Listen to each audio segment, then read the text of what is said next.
Pemirsa yang semoga selalu dirahmati oleh Allah Subhanahu wa taala. Yang namanya memberi utangan harus dipahami, itu berarti kita memberikan pertolongan pada orang lain. Transaksinya adalah tolong-menolong, bukan untuk mencari untung. Ingat, transaksinya adalah tolong-menolong, bukan untuk mencari untung.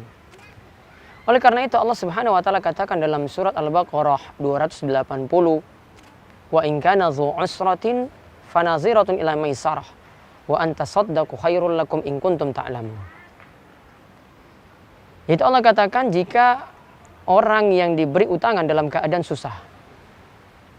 Dia dalam keadaan susah, ketika ditetapkan jatuh tempo, dia belum bisa untuk melunasinya, maka hendaklah berikan tenggang waktu sampai dia mampu untuk melunasi.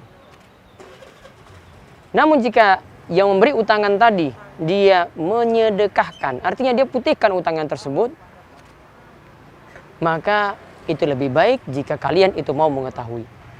Pemirsa, dengan sangat jelas, karena cuma ada dua pilihan di sini. Kalau susah, memberikan pada deadline, pada waktu tempo, maka berikanlah tenggang waktu. Pilihan yang kedua adalah putihkan ketika itu.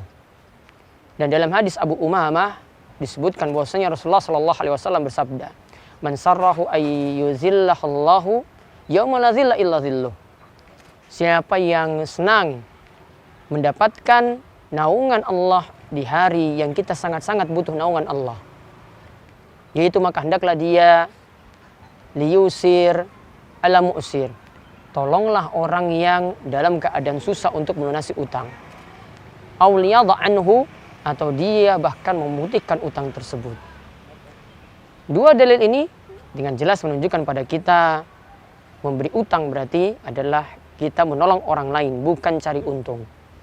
Oleh karena itu dalam utang piutang tidak boleh orang mencari untung di dalamnya. Siapa mencari untung maka termasuk dalam riba. Para ulama sepakat, mereka punya konsensus, mereka katakan kullu qardin jara manfaatan fahuwa riba. Setiap utang piutang yang ada manfaat atau keuntungan maka itu adalah riba. Kenapa ini dilarang? Karena dalil tadi menuntut pada kita untuk menolong orang lain, bukan untuk mencari untung. Maka waspadalah, lihatlah bagaimana riba itu berbeda dengan jual beli. Makanya dalam ayat Al-Quran dikatakan wa ahallallahu al-bai'a wa harrama riba.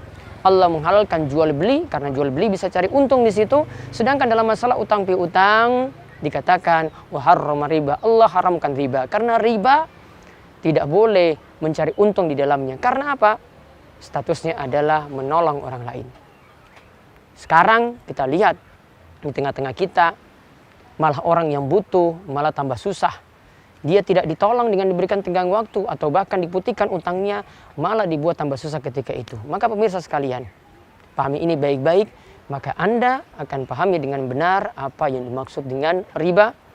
Karena asalnya di sini kalau dalam utang piutang kita memberi utangan pada orang lain, kita pun merasa susah. Mau minta pun juga susah. Padahal juga mungkin kadang kita butuh. Namun itulah memang namanya utang piutang, berarti kita menolong orang lain. Dan ingat, kalau kita menolong seperti ini akan mendapatkan ganjaran. Karena Nabi katakan Allahu fi aunil abdi maka anal abdu fi auni akhi. Siapa saja yang menolong hambanya, hamba Allah, menolong saudaranya, maka Allah akan senantiasa menolong dirinya. Demikian pemirsa, mudah-mudahan kita semakin paham apa yang dimaksudkan dengan utang di sini menolong orang lain. Wabillahi taufik. Wassalamualaikum warahmatullahi wabarakatuh.